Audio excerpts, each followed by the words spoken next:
You know, a lot of people write me and say, "Hey, Joe Bob Briggs, just what is monster vision?" You don't need no special glasses or an insect's head, just a healthy love for slime and disrespect for the dead.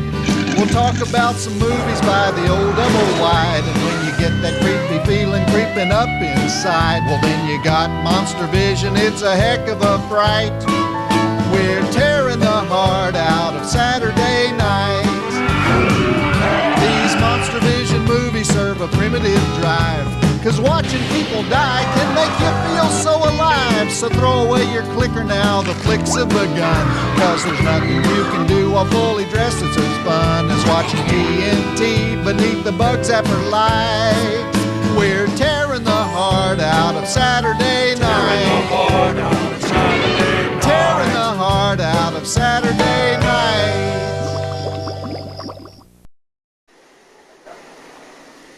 The lacerations on my body should be healed within the month. But speaking of stuff that'll scare a buzzard off a meat wagon, right now the Tall Man is about to enter your living room in Phantasm 2, the sequel it took Don Coscarelli 9 years to make. It has 3 flying silver balls instead of the 1 in the original flick, and a severed hand instead of a levitating severed finger. But otherwise, it's the same deal. The Tall Man is taking corpses down to his mortuary and turning them into killer midget monks again. So let's take a look at those drive-in totals and get started. We've got 12 dead bodies, exploding house, 1 4-barreled sawed-off shotgun, dwarf tossing, 10 breasts. Of course, those are scissored out of the TNT version. Embalming needles plunge through various parts of various bodies. 1 motor vehicle chase with crash and burn. Ear lopping, forehead drilling, wrist hacking, bimbo flinging, grandma bashing, devil sex, crematorium foo, flamethrower foo, and this movie contains the most terrifying scene I've ever witnessed, a perfectly decent 1971 Hemi Cuda flipping over, landing on its roof, and bursting into flame. I cried for 2 hours. It's amazing what they'll let these people do for the sake of a goddamn movie. A Hemi Cuda, greatest muscle car ever made. So many horses in that baby you couldn't get insurance for it. They use it for a stupid movie stunt. It's like cutting up the Mona Lisa, you know? It's like destroying the original poker-playing dog. Anyway, 4 stars on this movie. Outstanding. Check it out and we'll be here. And you know, we always get letters whenever I say anything about fat people. So let me make this clear. I was not talking, I love fat people. I love them. The fatter, the better. Just don't let us see the folds, okay? Put some clothespins under your pants or something. Take a steam iron to your thighs, you know, but just don't bend over in the aisle at Piggly Wiggly and give us that Jell-O jiggle thing, okay? Deal?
Eight years ago, my visions began.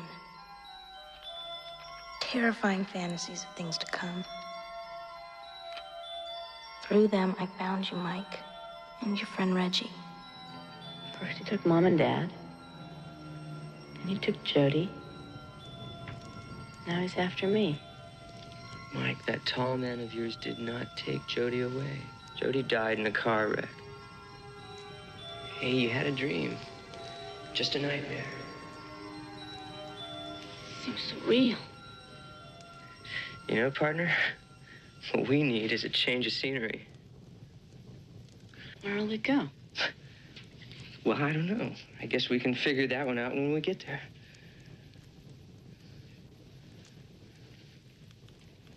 Okay. Well, get on upstairs, get your gear together. Because we leave when the sun comes up. But I also found him. The tall man.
Burn, you son of a bitch.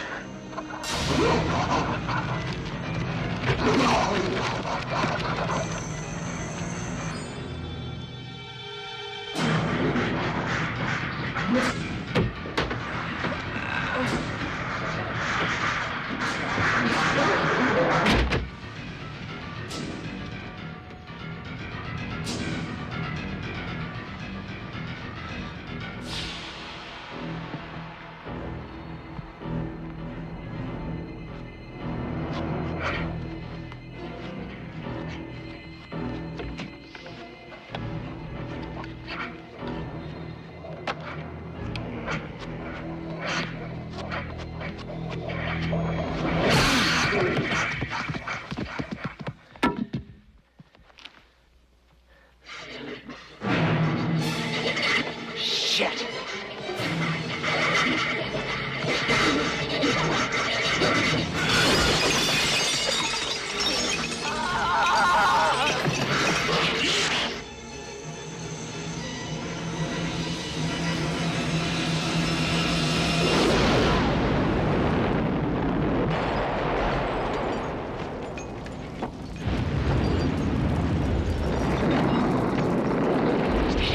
It's okay.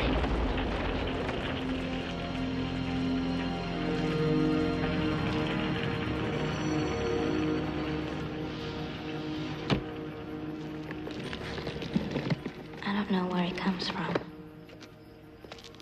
Maybe another dimension. His army of creatures.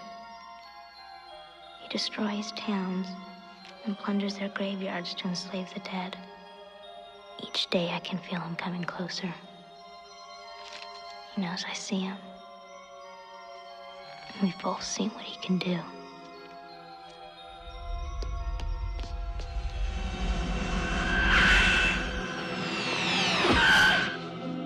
Mike, we've grown up together. I know you're out there. Soon my grandfather will die, and my visions will become real.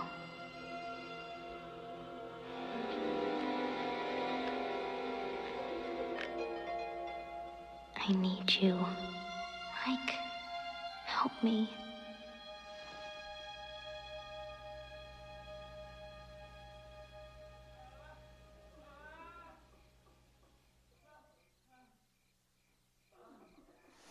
The four-barreled shotgun, the giant blowtorch. You gotta love that stuff. Well, if you didn't see the first Phantasm, you might have a little bit of trouble following this story, but basically the tall man is this mortician who has yellow blood, the color of embalming fluid, and he goes around the countryside robbing graves and pumping some kind of yellow fluid into the veins of the dead people and using them somehow to strengthen his army of killer midget monks. Kind of hard to follow, but... And why he blew up that house, I'm not exactly sure. But Don Coscarelli, the writer-director of these things, he spared no expense on that scene. They used a real house that was scheduled for demolition because it was in the path of a new freeway. And they got a Green Beret demolitions expert to rig the explosives. They used 7 cameras because they could only shoot that once, of course. And the money shot was the one where you see the tall man in the foreground totally unmoved by the whole scene, you know. Well, it's one thing for the character to be unmoved in the script. You know, it's another thing to tell that actor, Angus Scrimm, we're going to blow up a house right behind you, but just act like nothing bothers you. Just stand there stock still. Don't move an eyelash. But to the man's credit, he did it pretty amazing because that thing had to be deafening. Just the kind of realism we're used to in the Phantasm series. So back to the movie. The Tall Man. Invented by Coscarelli in 1979. I think they ripped off the tall man in Poltergeist 2. Remember that sinister preacher in the black suit in Poltergeist 2? Mormon guy who tries to take the little girl to the other side, you know? Julian Beck. Julian was kind of doing a tall man, you know? Is nothing sacred?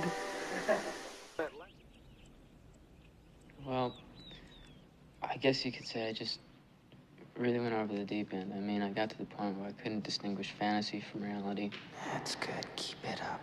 And I don't blame Reg anymore. I mean, what could he do? I mean, the dreams have really just taken hold of me. Just tell him what he wants to hear. And besides, since I lost my family, Reg is really the only person I've got. He's the only one that's I gotta get out of here. She needs me. These dreams, I'm really looking forward to just moving back in with him and getting on with my life. There's a lot of things I want to do. It's been a tough 7 years. But you've come a long way. Be well, Michael. And remember, it was all in your imagination. What the fuck it was.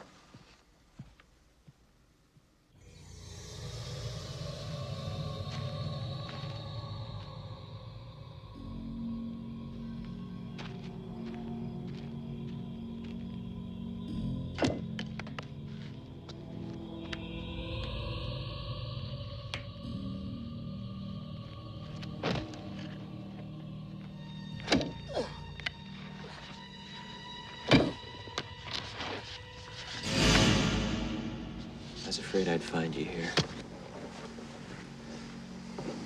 Come on, Mike. Get up out of there. This whole place is empty. So, come on, let's go home. Look at this, goddammit!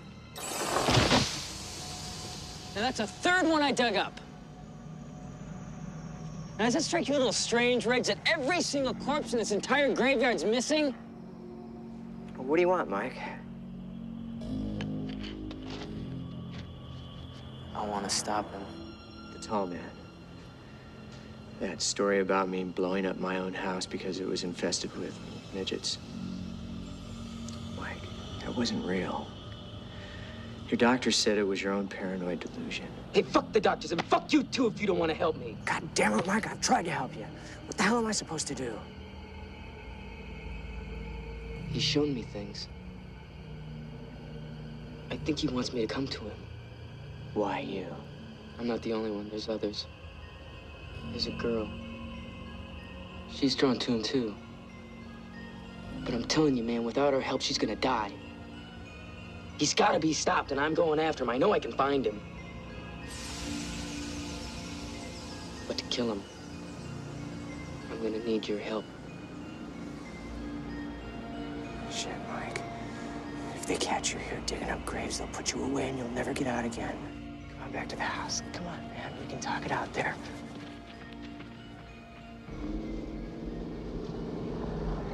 Dinner's waiting for you. Aunt Martha came down and Celeste baked a turkey. And you know, little Bonnie, she just can't wait to meet her Uncle Mike. Gosh, she's been talking about it all day. Yeah, she's really high on cinnamon. Welcome home, boy. Rich, we gotta get the people out of your house, man. The gas in there's gonna go up and it's gonna blow.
You knew before it happened.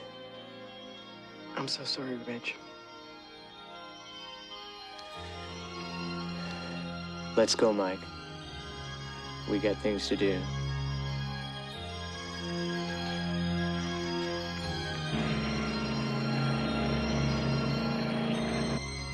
Mike didn't need to ask me anymore.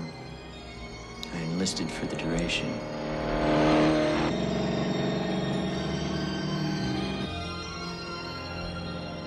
He told me it might take us years to find the tall man, and if we did, we'd probably die. Well, maybe, but not without a fight.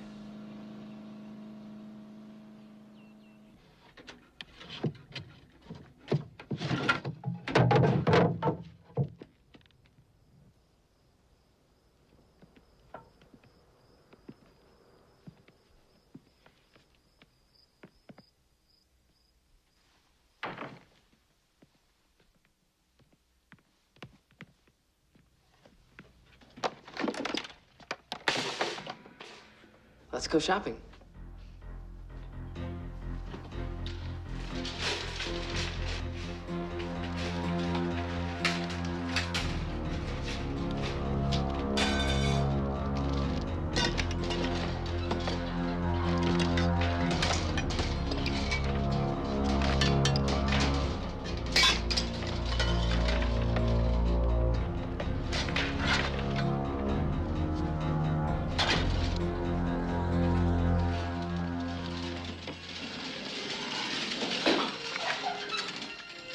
Reg, long guns are no good. It's gonna work. It's gotta work at close range.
There's no use trying to tell anybody. They'd lock us up and throw away the key. We'd spent a long time on the road, northwest mostly. It wasn't hard to pick up his trail. Places he'd been always looked the same.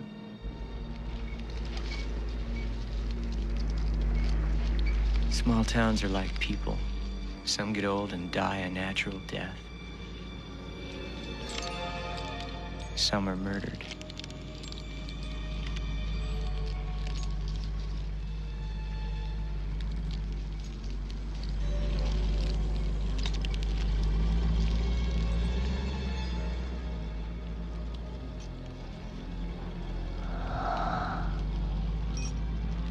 We have to be careful, because sometimes he sets traps for us.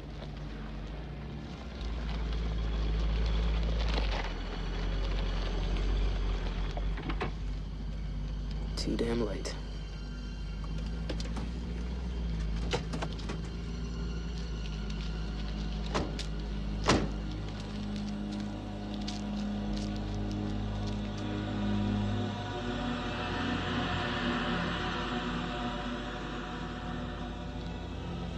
Let's get the tools and scope it out.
All right, I'll go this way.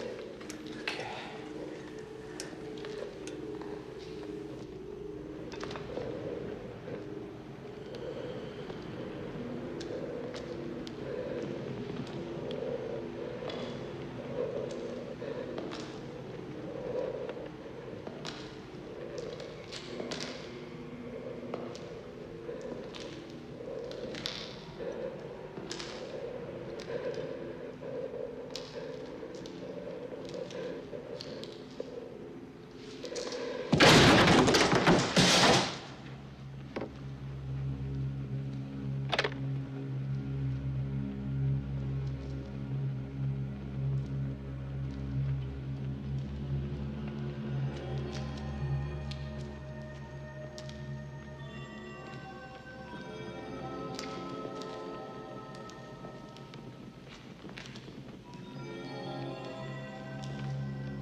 Down here, Mike. Hey, Mike. You left one.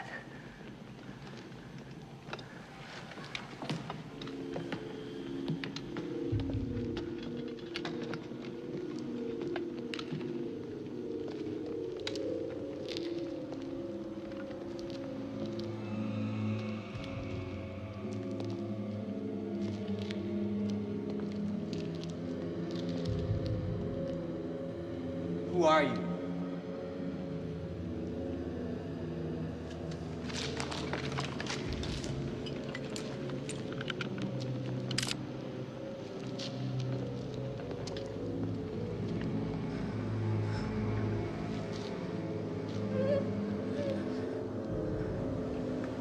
Where can we find him?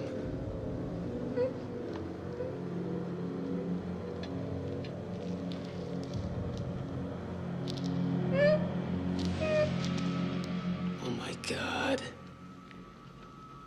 Liz, what has he done to you? Reg. This is the one I was telling you about, the girl in my... Look.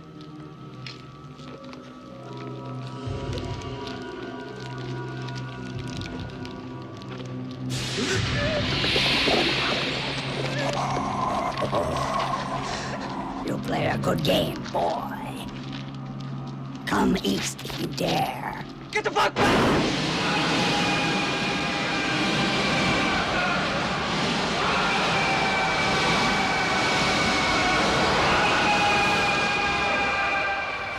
It wasn't the first time the tall man had left one of his calling cards.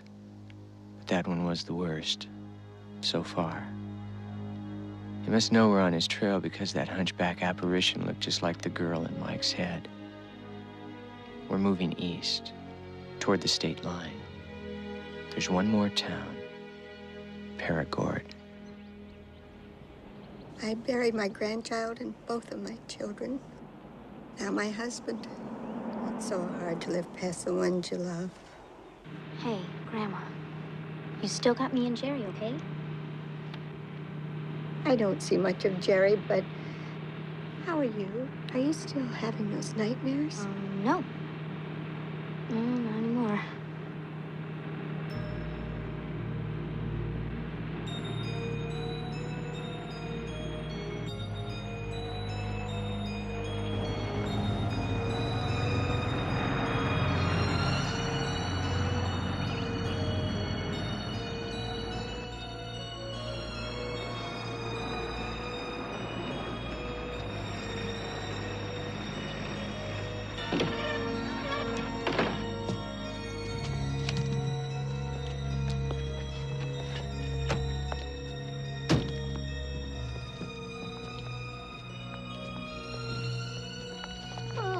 I can't. Gotta be strong, Grandma.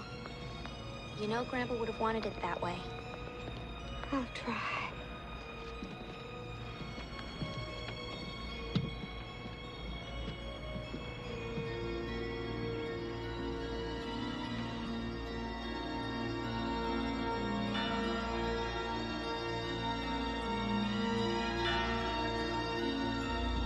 In the name of the Father, and the Son, and the Holy Spirit. Amen.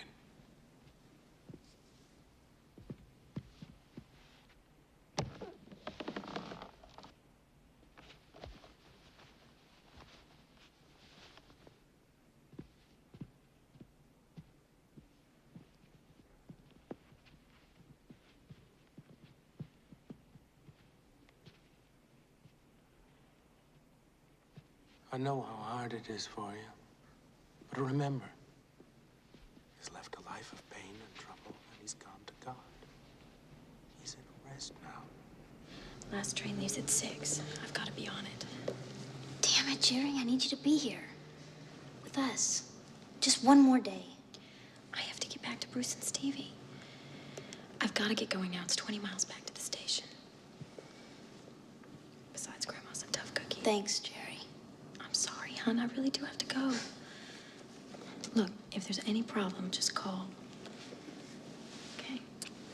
Take care.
not a dream. Mike, where are you? Rich. She's in danger. Who? The girl. You said that 6 months ago. Yeah, well, this time I'm certain. We're close to her and the tall man. Come on, let's go. Jeez. Looks like half the day away. I don't know, man. You say she's here, you say she's there, she's everywhere. So maybe so, but I'm still not so sure she's not just a wet dream. Listen, Reg, we're close. And soon I'm gonna find her. And him. All right, then.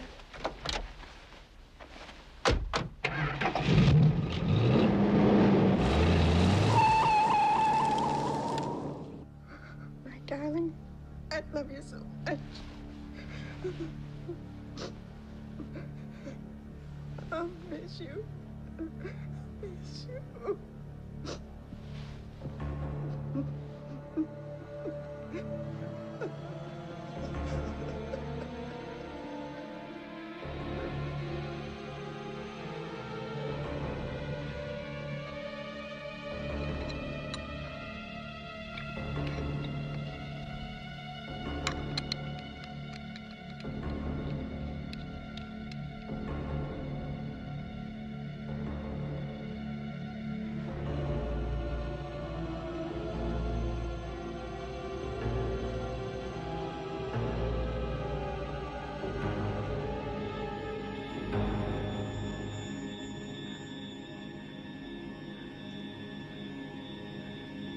Forgive me, Lord. I must end this sacrilege. I can't close my eyes to the things I've seen. It must be stopped.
Graveside service is about to begin.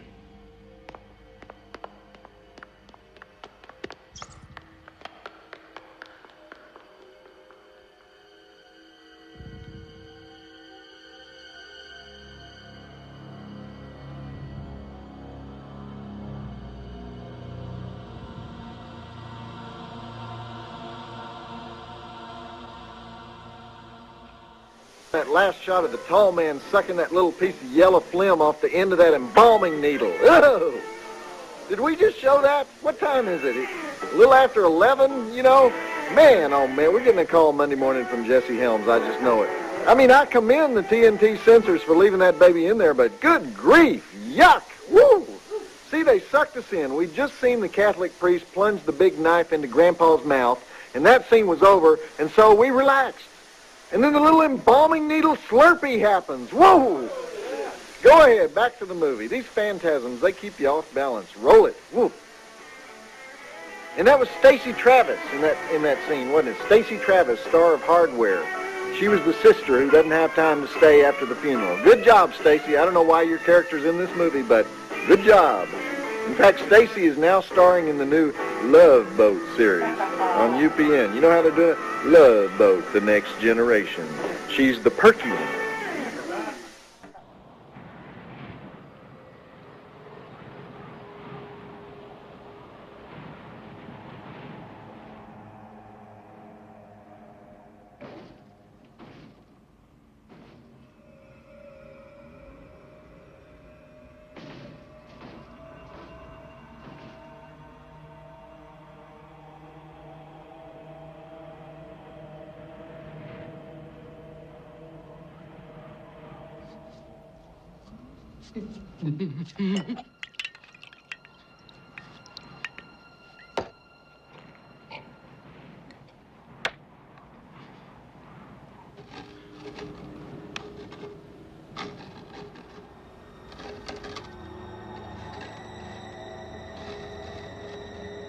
Listen, Mother.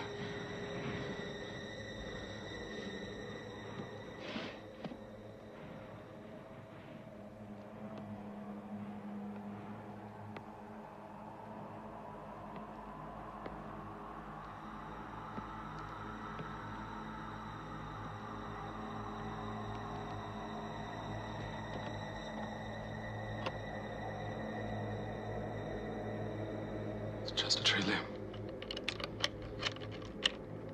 Wind.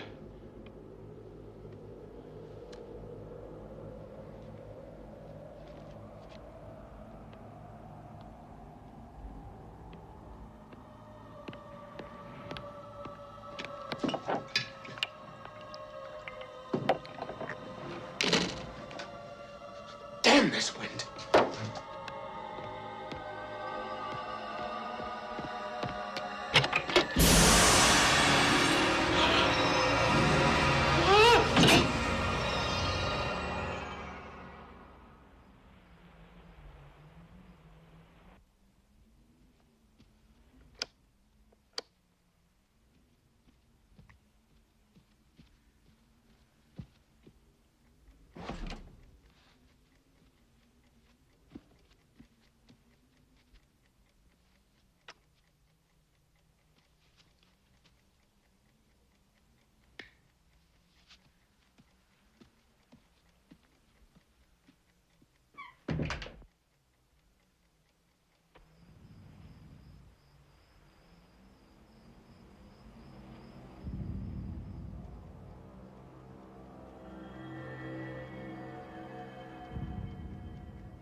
Elizabeth?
finally up, huh? Yeah. I had this dream about this girl. Hi. Oh, sorry to startle you, pal. I picked her up about 50 miles back. Mike, this is Alchemy. Kimmy for short. It's nice to meet you, Mike. Hey, Rich, can you pull over? I gotta take a leak. Sure.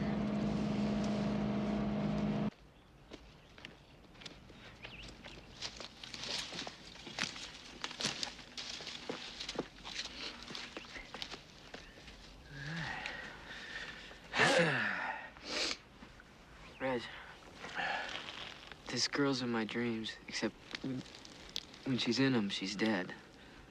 I think for her sake, she shouldn't get involved with us. Well, your dreams always come true. No, not exactly, but pretty damn close. Shit, Mike. Have you looked at her? You know, we've been out here a long time. Besides, it gets hard on the road. Reg, you're thinking with your wrong head. This girl, she's in danger. Okay. So she's in danger with us or without us. At least with us, we can protect her, right? I mean, isn't that logical? Yeah, in a horny sort of way, I suppose it is. Works for me. So, Kimmy, where are you headed? To my hometown, Perigord. It's about 20 miles down the interstate. Perigord, here we come.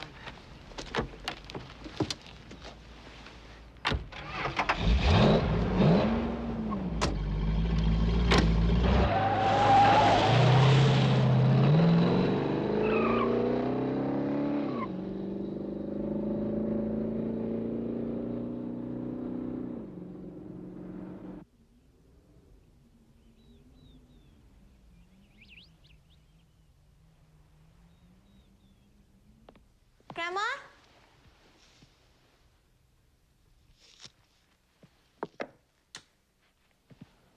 Grandma?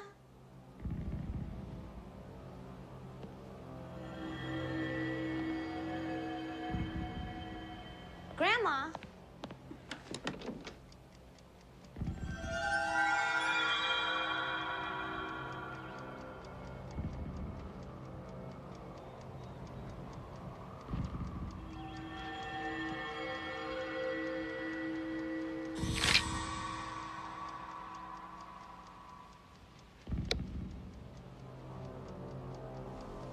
If you want her, come tonight.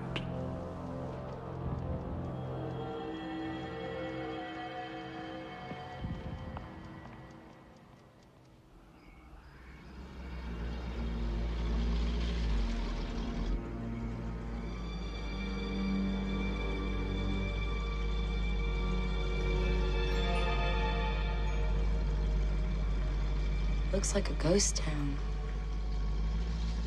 Things sure have changed since I left. Oh, yeah? How long has that been? I don't know. It must be 10 years now. We're gonna have to find a place to hole up. You know, my uncle owns a bed and breakfast on the other side of town. And, you guys have been really nice to me, and I'm sure he wouldn't mind giving you a room. That'd be great.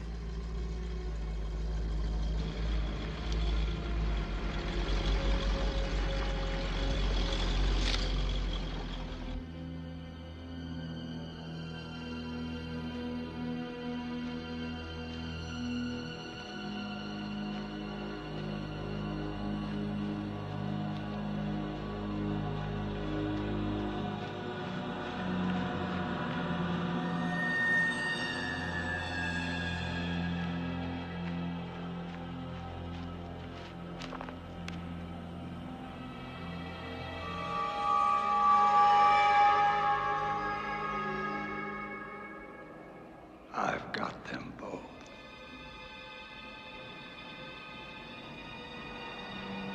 Not my grandma.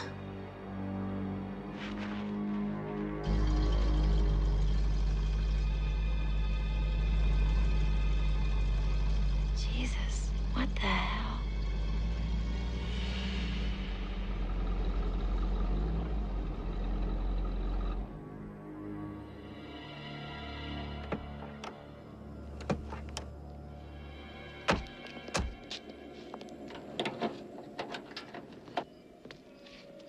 I'm gonna go take a look around, okay?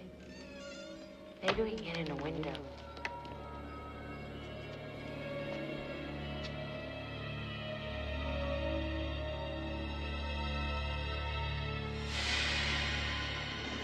See it?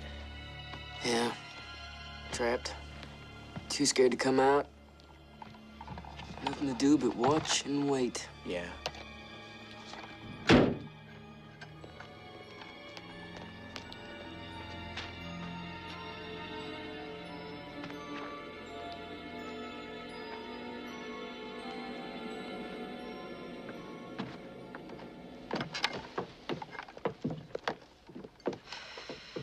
Damn.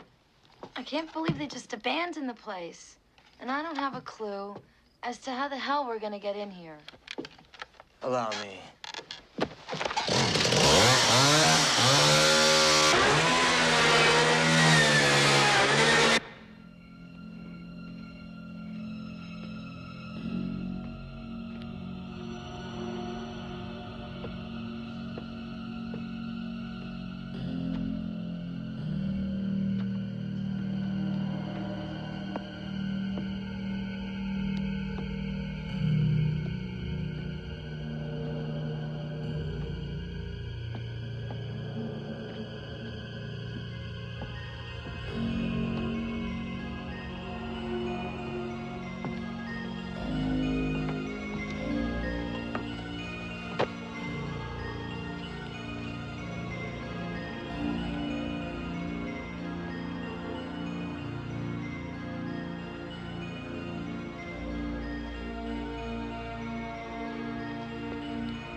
I've been tracking this guy a long time now.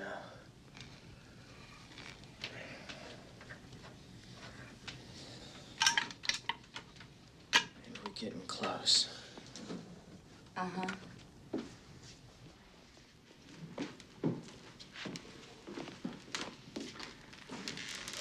Believe it or not, you're gonna sleep safely tonight. As long as I don't sleepwalk, right? Yeah, we'll just stay in bed. We'll be back before dawn. Will you wake me when you get back? Sure.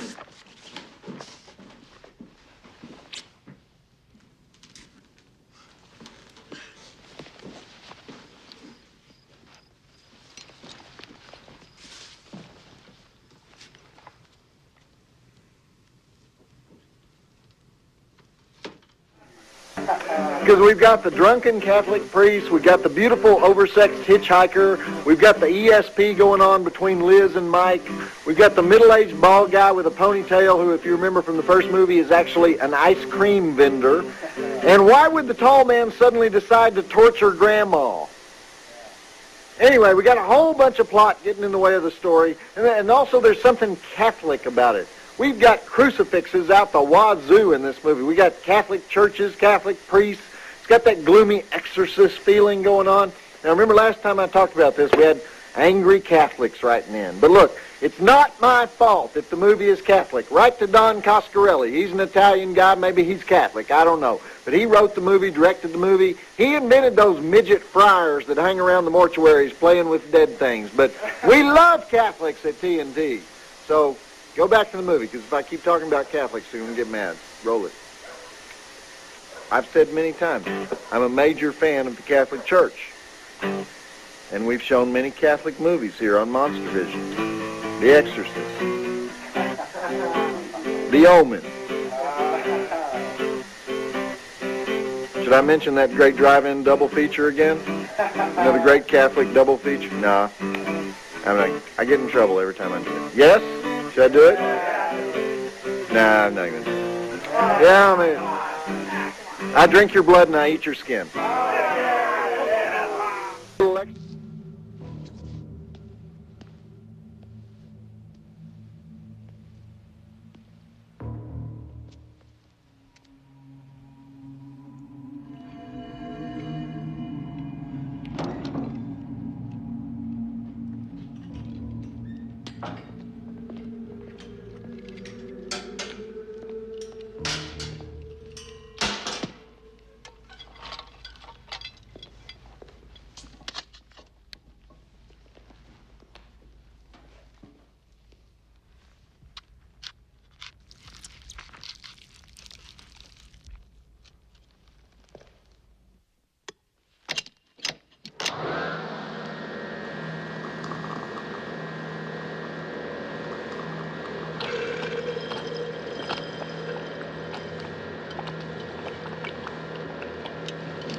survivors.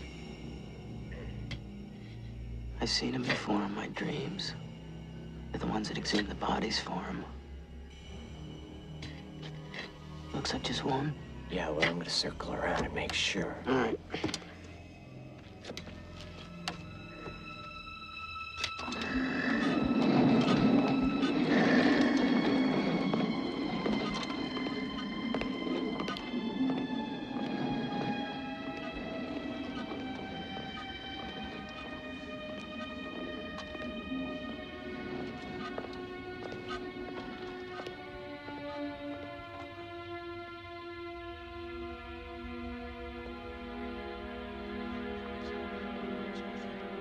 Blessed art thou among women, and blessed is the fruit of thy womb, Jesus.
They have no need of your services.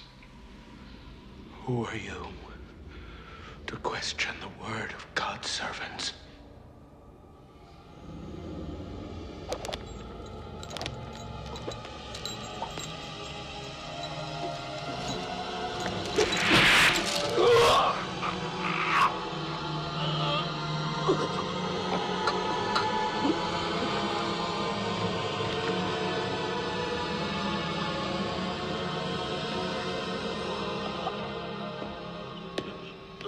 You think that when you die, you go to heaven. You come to us.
I've got to find my grandmother. Your grandmother's gone. He's taken them all. He's harvesting the entire town. What? Your grandmother, your grandfather, we've got to warn people. What's that sound? You stay here.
die.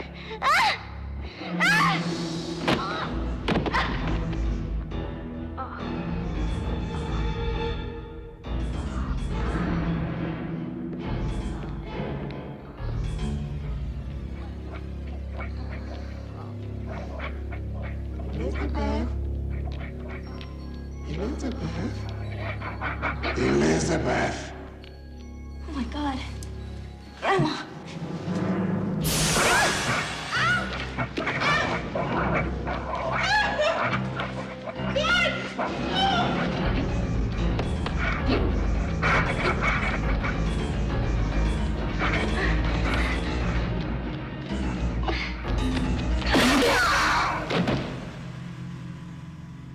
Sorry, Grandma.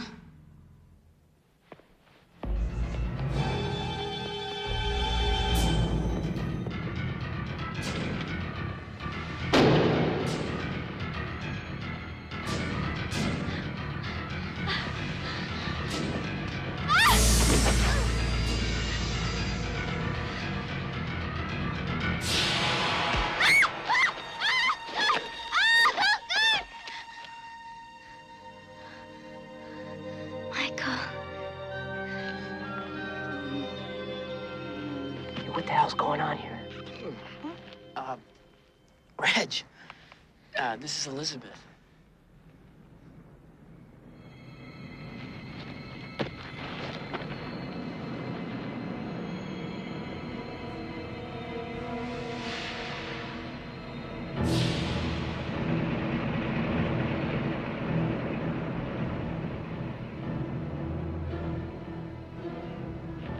I'll get the car. Okay.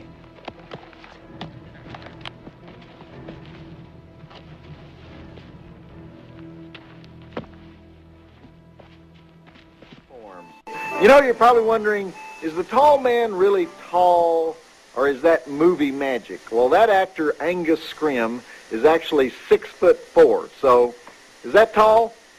I'm 6'4", but in the NBA, that's a really small guard. So, anyhow, Angus Scrimm has been in several movies, but Phantasm was his first horror film role, and it led to him being used in several other movies as a Boris Karloff-type villain. But his real job, his day job, he's a journalist. He writes articles for TV Guide and a lot of film magazines under his real name, which is Lawrence Rory Guy. And he's been nominated 7 times for the Grammy because he writes liner notes for albums and CDs. And he won a Grammy for his liner notes on an album of film soundtracks.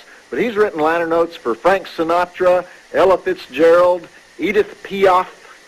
But when he gets the chance, he likes to ugly himself up and do movies like Mind Warp and Chopping Mall. And he's from Kansas City, but he went out to Hollywood to be an actor, and his first job was as an usher at the Paramount Theater in downtown L.A., where he memorized every line of dialogue from the movie they were showing, Frankenstein Meets the Wolfman. So the man knows his horror. Okay, back to the flick.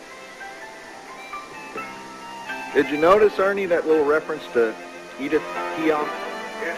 Mm-hmm. Famous French cabaret chanteuse. I'm not gay.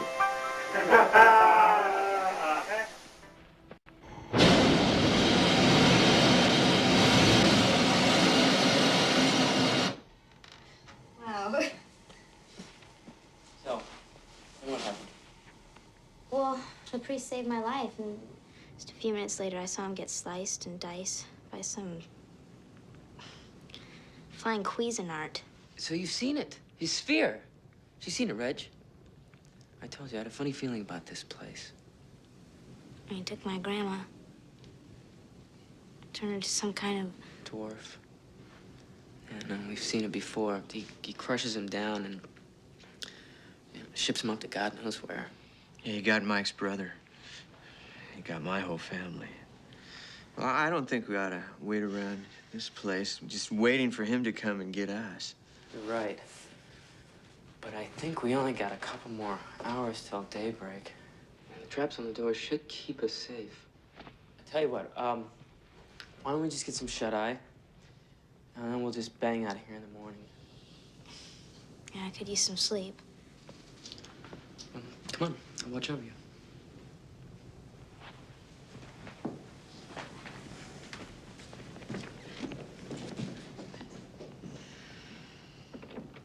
And I'll watch over you.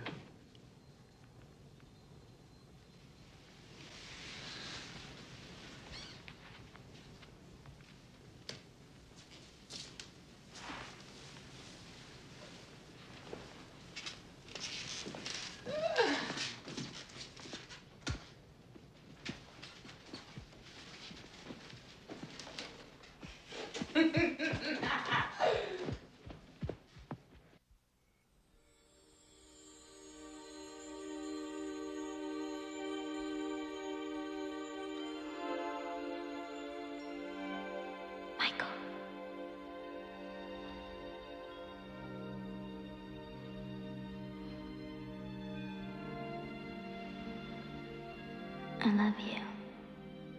Your lips aren't moving. We're dreaming. Wow. This is great. We're different, Mike. That's why he wants us. 'Cause we're the only ones who can see what he's doing. I prayed so hard that you'd find me. You did. I love you.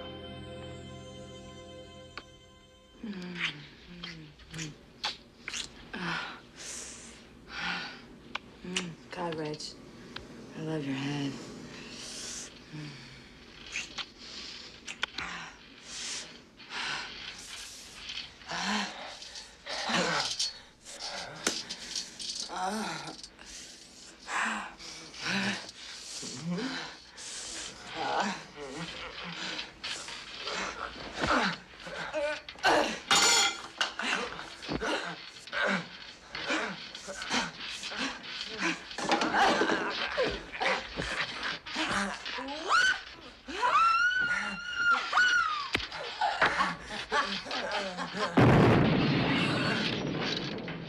What the hell was that?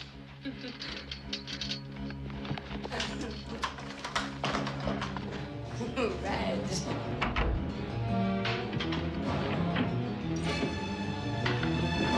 Little extracurricular aardvarkus there between Reggie Bannister and Samantha Phillips, who plays the hitchhiker.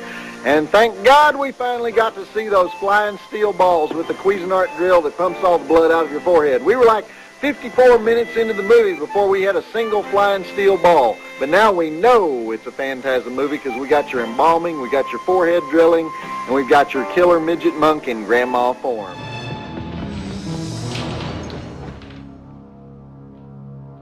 Grenade went off.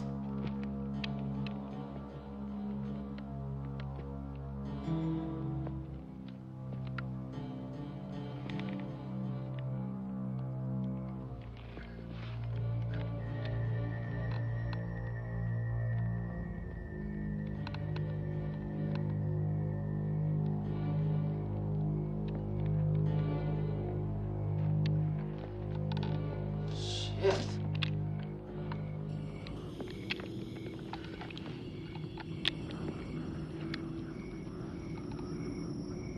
Forget it, Mike. There's nobody out there. Looks like Kimmy's uncle had a cat or a dog or something. I can't tell. Reg, who are we kidding? I'm a 19-year-old kid. You're a bald, middle-aged ex-ice cream vendor. Thanks, Mike. Can't kill him alone. No way. How about our families? Are we just gonna forget about them? We're never gonna forget about them. But Reg, come on. We got people who are alive right now who are depending on us.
No way. Take Liz's car and drive south 100 miles. Now go. Well, what's gonna happen to you? How are you gonna find me? I'll find you. If I'm able. What's that supposed to mean if you're able?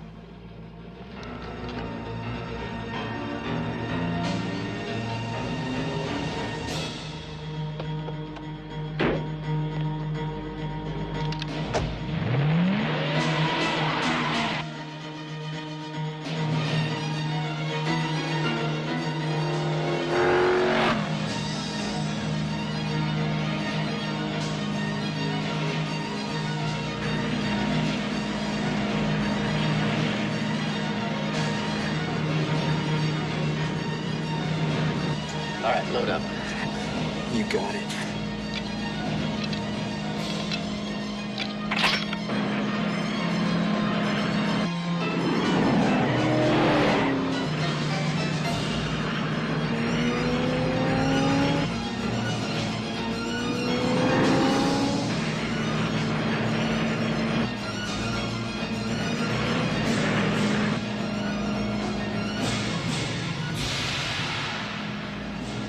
Well, shoot the fucker!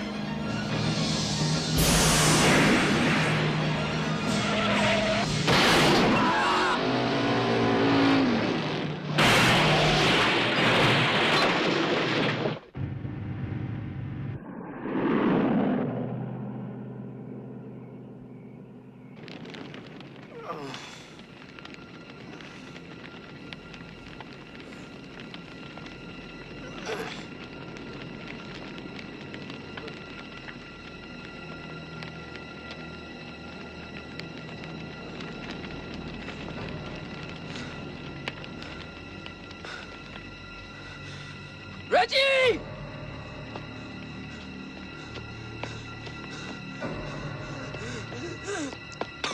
Ah, shit. Goddamn son. Reg! Hey, seatbelt's jammed, man. Give me a knife. Ah.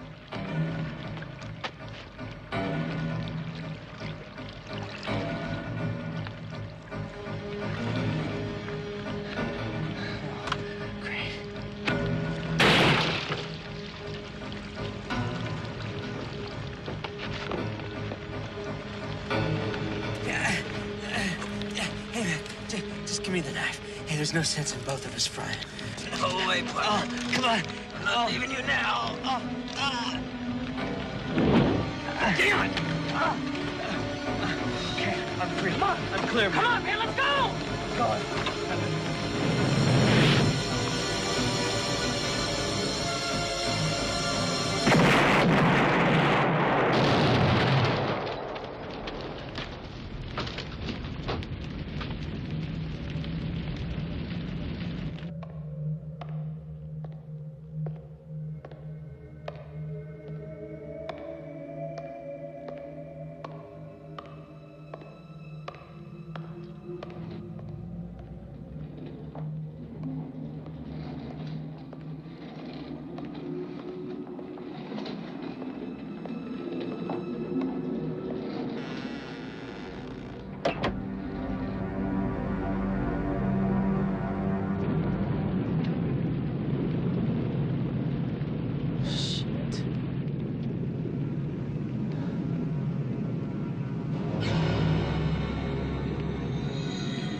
Come on. Let's go kick some ass.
Ready?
Hydrochloric acid.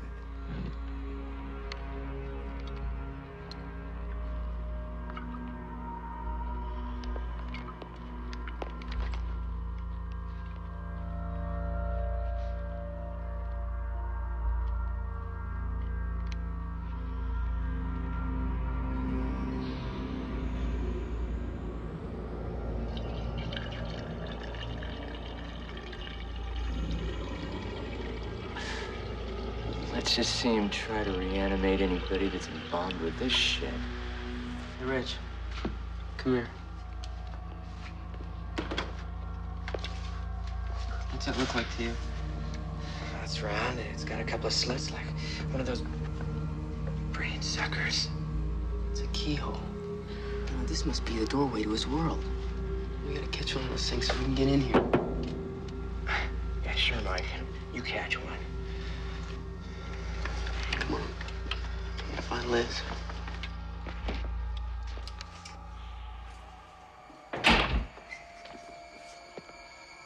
All right. I'll take the north wing, you take the south. I'll meet you back here in 15 minutes. All right.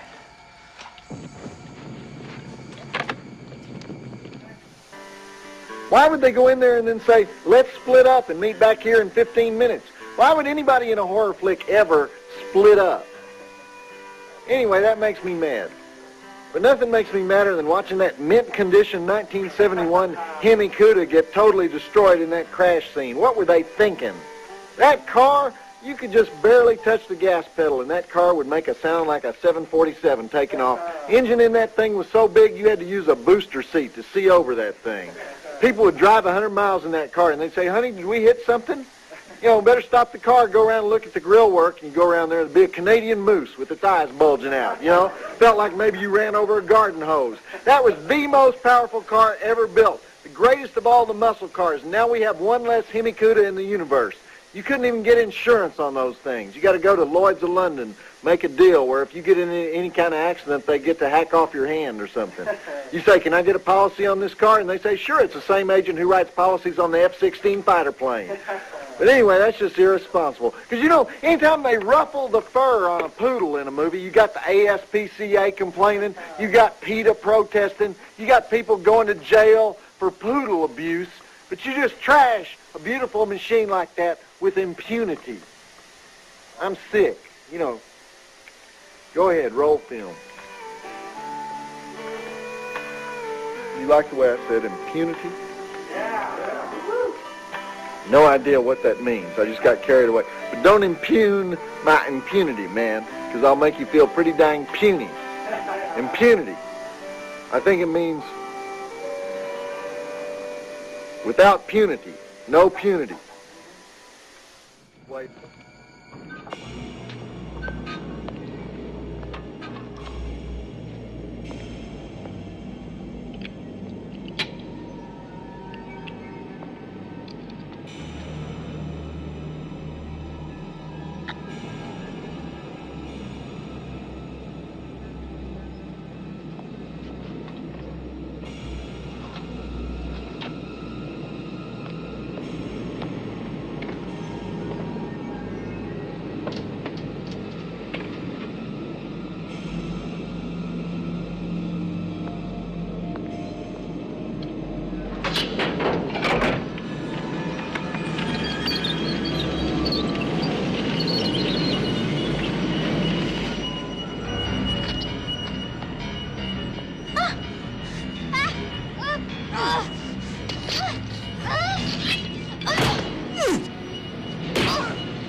Liz?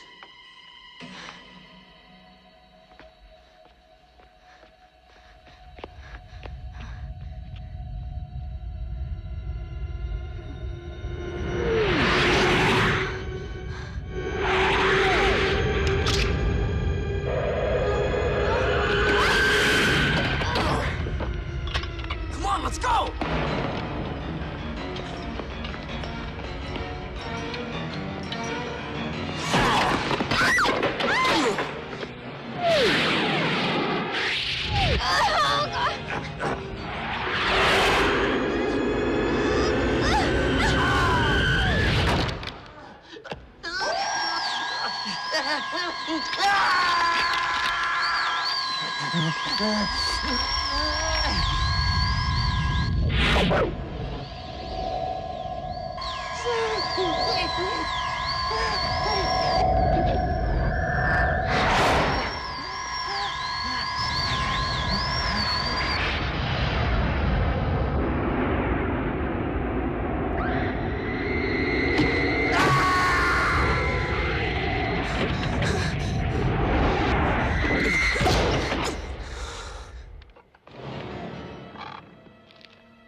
I think it stopped it. Shit, I hope so.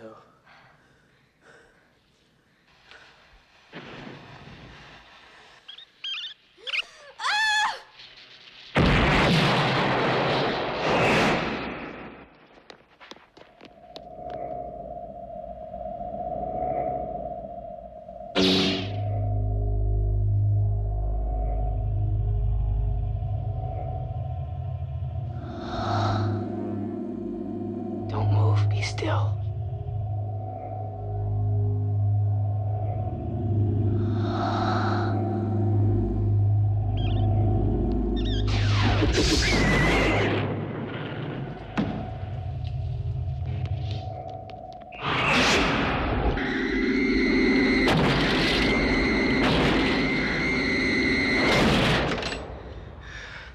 Metal should hold it. Let me get the other door.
Mike, let's go, okay?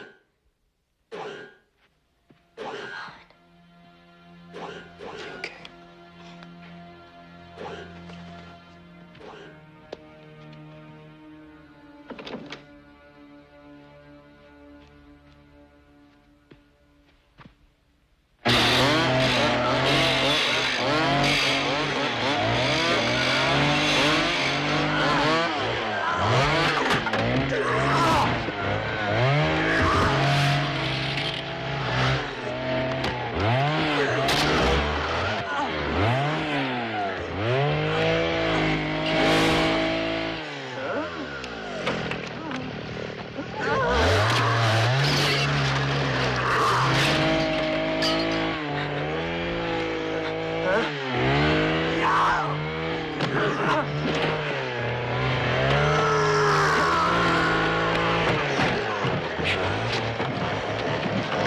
Damn it.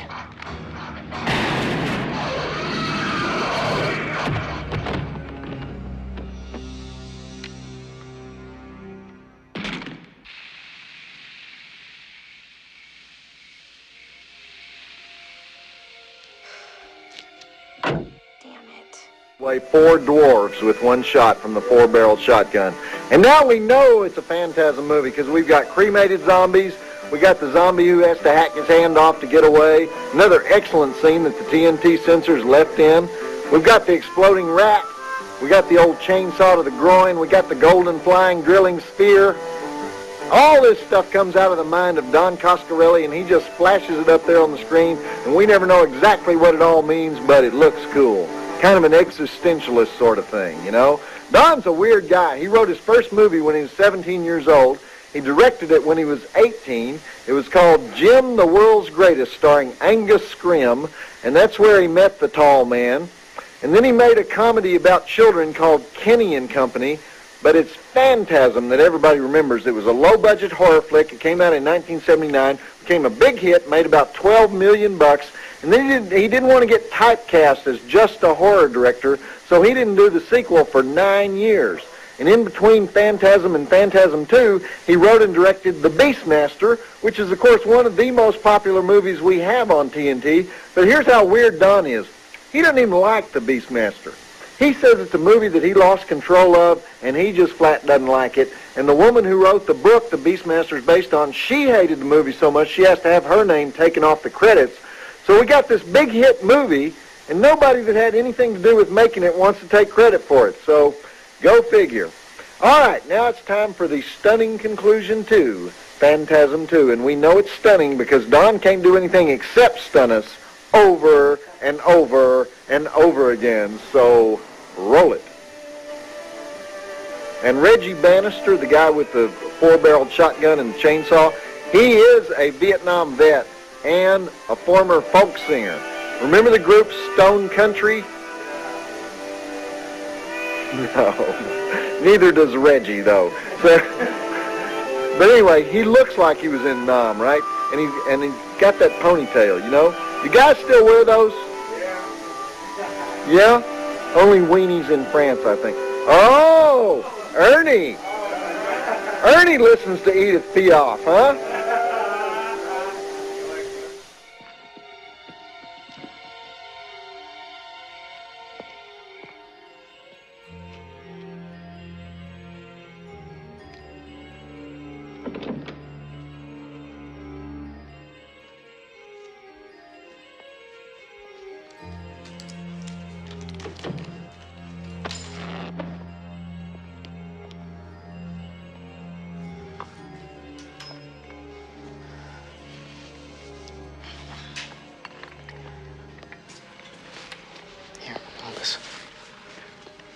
hell do you want with that thing? Don't worry. Be careful. Don't worry.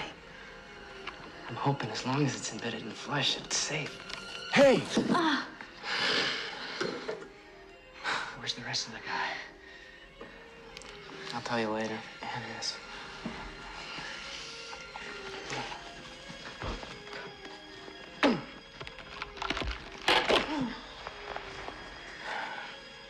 Here, I'll trade you.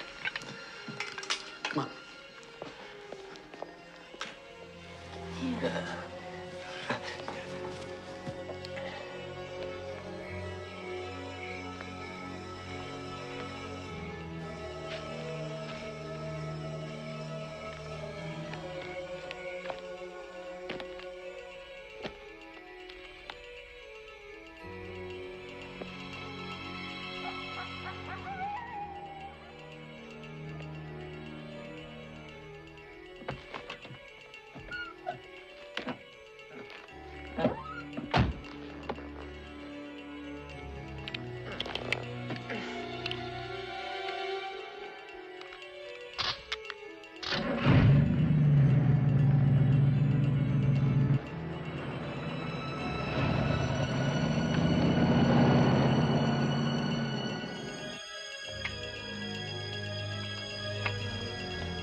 Let me have it.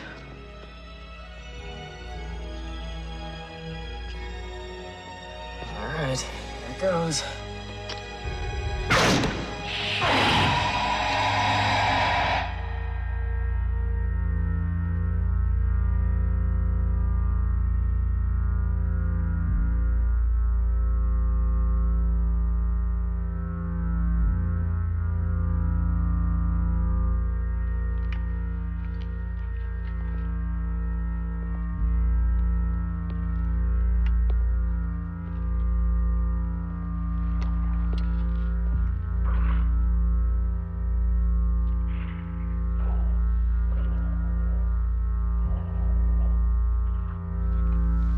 Show you something.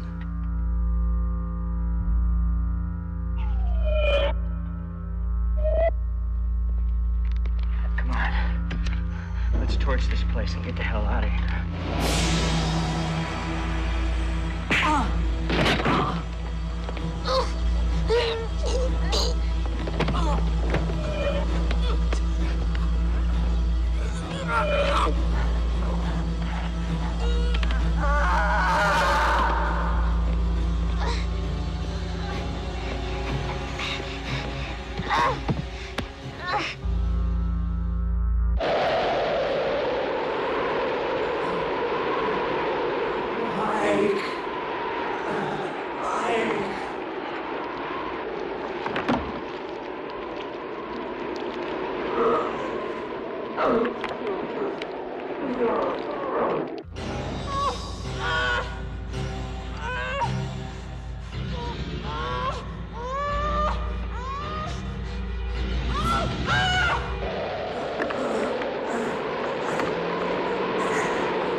Mike.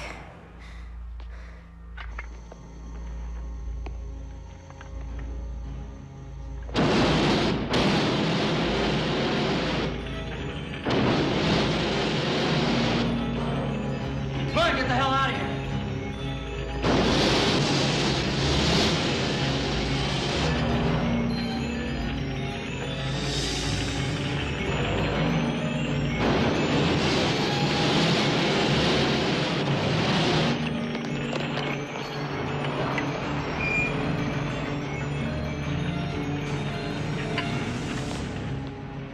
Kimmy.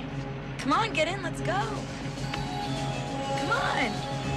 Come on, get in, it's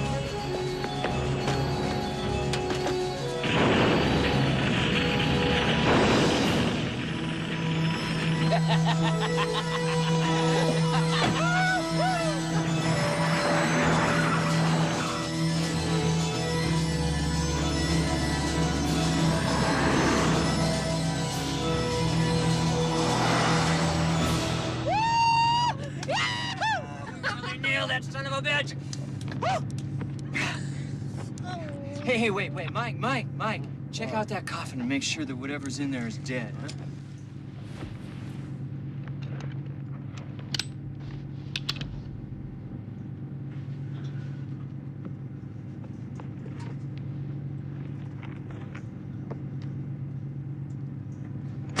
Empty.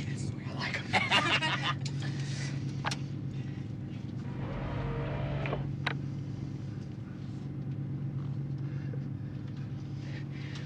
Hey, babe, you know, you could have run, but thanks for sticking with us. You know, I've been thinking about us.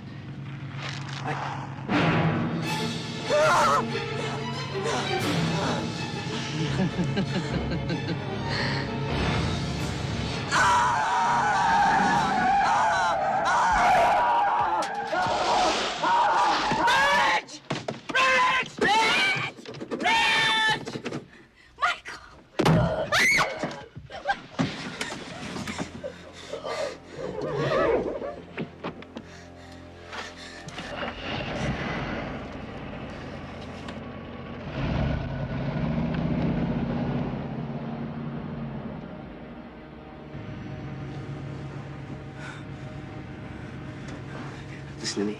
This is not happening. We're gonna wake up. It's a dream. It's only a dream. No, it's not.